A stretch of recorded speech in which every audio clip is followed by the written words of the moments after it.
भारताच्या राजकारणात अनेक प्रभावशाली महिला होऊन गेल्यात, पण त्या सगळ्यांमध्ये अग्रस्थानी नाव येतं ते म्हणजे भारताच्या आयर्न लेडीचं, अर्थात इंदिरा गांधी. इंदिरा यांना जितका मान सन्मान मिळाला तसा एकदा त्यांचा अपमानही झालेला, तेही त्या पंतप्रधान असताना. हा किस्सा आहे 50 वर्षांपूर्वीचा, जेव्हा इंदिरा रशिया दौऱ्यावर गेल्या होत्या. पण तिथं जाताच त्यांच्या स्वागतावेळीच जी घटना घडली त्यानं त्या प्रचंड दुखावल्या गेल्या. पण भारताच्या पंतप्रधान म्हणून झालेल्या या अपमानाचा इंदिरांनी अगदी शांतपणे आणि शालीन बदला घेतला.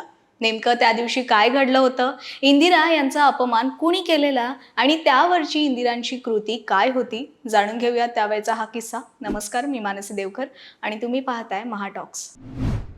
राजकीय घराण्यात जन्मलेल्या इंदिरांची बालपणापासूनच दूरदृष्टी होती. जन्मताच त्यांना राजकारणाचा वारसा लाभला होता. स्वातंत्र्य संग्रामात सुद्धा त्या सक्रिय होत्या. मग स्वातंत्र्योत्तर काळात सुद्धा राजकारणात त्यांनी आपली छाप सोडली. भारताच्या राजकारणात त्यांनी आपलं असं स्थान निर्माण केलं की त्या अजरामरच झाल्या. इंदिरांचे वडील आणि भारताचे पहिले पंतप्रधान म्हणजेच जवाहरलाल नेहरू यांचं निधन झाल्यानंतर काँग्रेस पक्षात इंदिरांचं वर्चस्व आणि प्रतिष्ठा दोन्ही वाढली. त्यावेळी त्या संपूर्ण देशाच्या नेत्या म्हणून उदयास आल्या. दरम्यान लाल बहादूर शास्त्री हे पंतप्रधान असताना त्यांच्या मंत्रिमंडळात त्यांना माहिती आणि प्रसारण मंत्री करण्यात आलेलं.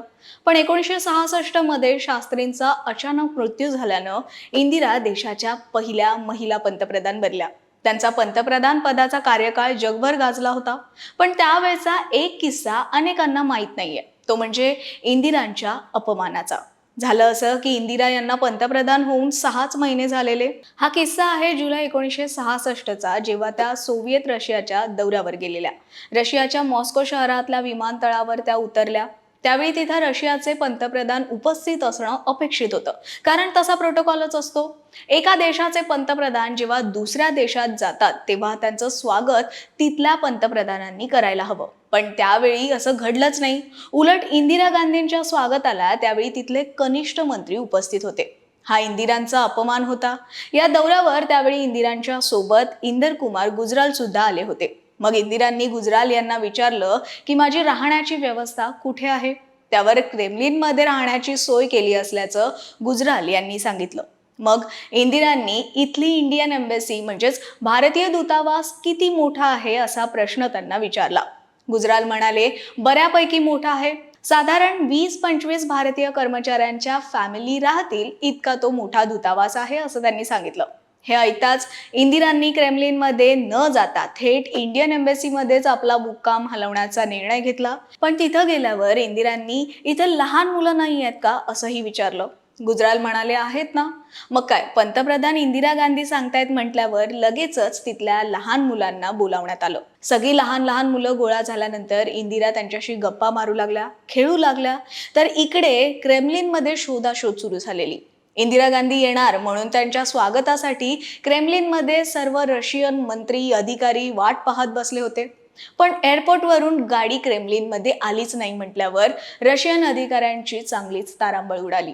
इकडे तिकडे शोधाशोध केल्यानंतर इंदिरा गांधी इंडियन एम्बेसीमध्ये असल्याचं सर्वांना समजलं. पण दुसऱ्या देशाच्या पंतप्रधान आपल्या देशात आल्या आहेत, ठरल्याप्रमाणे त्या क्रेमलिनमध्ये येणार होत्या.